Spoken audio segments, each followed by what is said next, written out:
Okay, in the final part of this lecture, I'm going to talk about the work, really important journalistic work of the late 90s, early 2000s of Naomi Klein. Now, Naomi Klein's a kind of very prominent public intellectual these days. She's particularly doing a lot of work around climate change, but she made a name with a massively influential book called No Logo. This is one of those rare books that saw a huge, global political movement kind of spring up around it, and some, other activities that were going on in the time. Often what was referred to as the anti-globalization movement, which again I think is a good example of the way that news is really good at symbolic violence. These movements weren't anti-globalization; they were kind of about social justice versions of globalization. So Klein's book, quite an incredible work of investigative journalism, starts looking at the ways that brands are dominating culture in the West, starts to kind of critically analyse how brands started to infiltrate not just consumer culture, but actually how they were taking up more and more public space, and in particular infiltrating into the education systems. She spoke about and wrote about the ways that the mergers and increasing monopolisation of various companies were co-opting subversive cultures in pop culture in particular, and there was a whole kind of rise of this notion of synergy that's become a key way of thinking about how companies organise themselves. She also wrote really effectively and passionately about what was going on in the developing world around where these products were being made. She particularly looked at the oil industry and the shoe industry, among a couple others, and these became key targets of the politics around this stuff at the time. So basically the book is I suppose a way of pulling the curtain away from the huge efforts the multinational corporations go through to create the poetics of their brand, and the efforts they go to hide many of the kind of deeply unethical and unsustainable practices that those production of their things was based upon. And she also charted what was the rising politics of against this kind of stuff at the time. And what was interesting here is, in many ways, that her kind of charting and writing about those anti kind of brand politics was also then kind of a lubrication of that politics itself, and it became much more popularised as this book became really widely read. So Klein wants us to think about a particular question about who we want to be in our Western democracies in particular. Do we want to be treated as consumers or citizens? Do we want to just affect our politics through our consumer choices, and will that mean that our influence in democracies will decline, or should we see the rise of kind of community organised based principles and the rise of the very notion of the citizen being the kind of dominant way of democratic politics is performed? So she was particularly interested in the way that capitalism was developing in terms of globalisation, and how capitalism itself was being dominated by these huge multi-corporation, these huge brands, McDonald's, Nike, Starbucks, Disney, and also things like Shell and companies like that. And intrigued to see how those companies themselves seem to have more and more power over the populations of countries, and seem to have as much power as governments. And so there's often, you can see statistics now about how I think it's something more than 50% now of the biggest economies in the world are actually corporations, not countries. So there's a concern here that there's a privatisation of power going on with the rise of the dominance of multinational corporations. So she wants us to think about the rise of that form of private power. Corporations seem to be increasingly dominating democracy, and this means it has profound effects on the politics of our everyday life.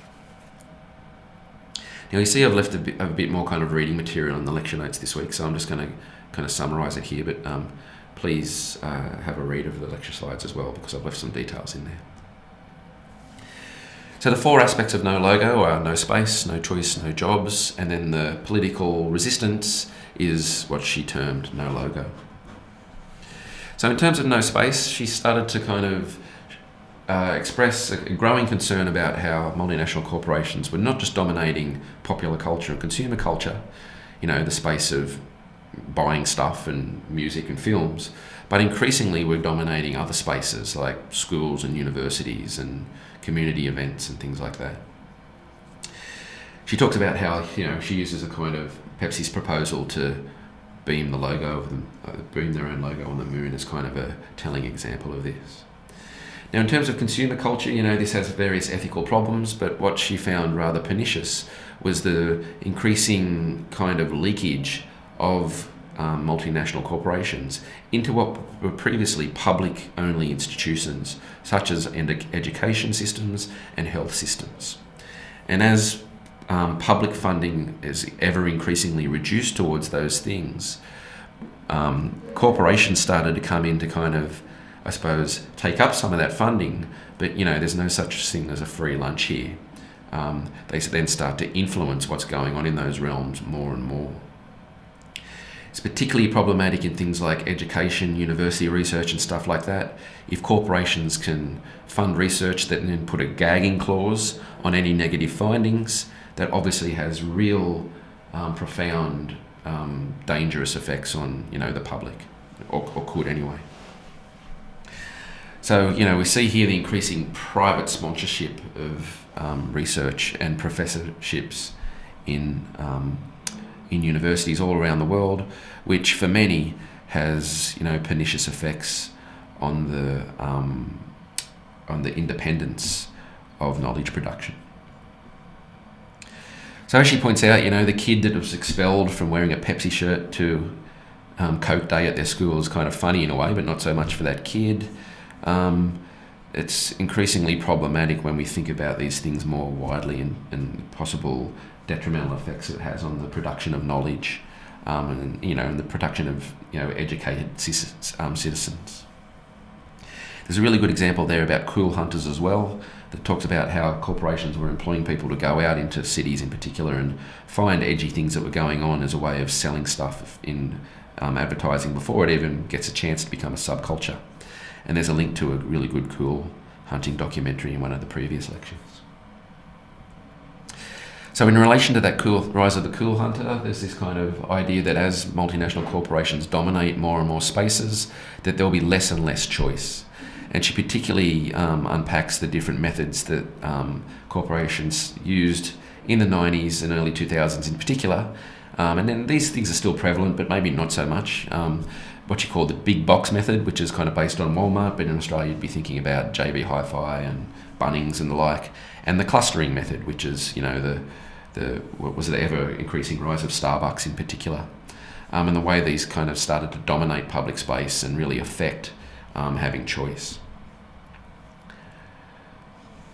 And this, an interesting example here in terms of the pop culture around this is that as these kind of few multinational corporations start to dominate those spaces, it has effects on the culture itself. So someone like Walmart and Disney that kind of promote themselves as, so-called family-friendly spaces, which, you could critique from all kinds of angles, I suppose. But as they start to dominate the selling of things like movies and CDs, it means that companies producing them would often almost change what was going on, a kind of censorship before there was even any moral panics about the stuff as it was produced. So Walmart decided that they don't want to stock, edgy music like Marilyn Manson and Eminem, and so companies would stop signing those kinds of bands. Now, that increasingly doesn't matter as much these days in a completely different world with the likes of Spotify and those new distribution models. But back then it was kind of quite pernicious in the terms of the censorship of pop culture. The third section is about no jobs, and this is relating to both what was happening in the West but also in the Third World. So Klein writes really passionately about her travels to what are called export processing zones, particularly in the Philippines, where things like Nike and Reebok are made. and the ways that much manufacturing shifted out of Europe, America and Australia towards the developing world in the 90s, where those production systems were downsized. And what often happened too is that the mega brands themselves no longer would own the production themselves. They would just hire nameless subcontractors to produce things. And this, was often an effort to try and create some kind of plausible denial in terms of the horrible work practices that there was happening in terms of production of those products. Importantly too, though, she was pointing out that, like in the so-called first world, that the changes in practices there were having profound effects on the labour market in general, and particularly on young people's work lives. So there was an ever-increasing preference for contract and temporary employment, what she called permatemps, and this has been increasingly a dominant way of employing people. So these corporations aggressively chase young people as consumers, but have increasingly distanced themselves from them as workers. And the stuff that Klein describes in in No Logo is pretty much the norm now. There's a hugely precarious labour market. There's less and less full-time jobs that need more and more qualifications to get them. And most young people in particular are faced with what we now call McJobs, which have very little notion of having a career development or good pay or security.